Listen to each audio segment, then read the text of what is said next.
మిత్రులారా, నేను మీ శ్రీనివాస్ చౌహాన్ అడ్వకేట్. మిత్రులారా, ఒక కేసులోని విషయం ఏంటి అని అంటే, ఒక వ్యక్తి ఒక అపార్ట్మెంట్ లో ఫ్లాట్ కొనుక్కోవాలనుకుంటున్నాడు. అయితే ఆ ఫ్లాట్ కి ఆస్తి పన్ను ఇతర బకాయిలుగా ఉన్నాయి.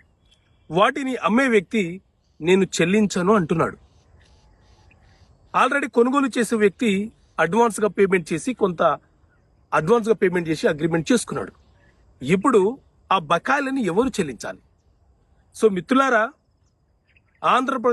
ఉమ్మడి ఆంధ్రప్రదేశ్లో వచ్చినటువంటి అపార్ట్మెంట్స్ యాక్ట్ 1987 అనే చట్టం ఈ అపార్ట్మెంట్ల నిర్వహణ కోసం ఏర్పడినటువంటి చట్టం. ఈ చట్టంలోని సెక్షన్ 22 ప్రకారంగా ఎప్పుడైనా సరే ఒక అపార్ట్మెంట్ లో ఫ్లాట్ కొనుగోలు చేసే వ్యక్తి, కొనుగోలుదారుడు కొనుగోలు చేయడం కంటే ముందే అమ్మకదారుడు నుంచి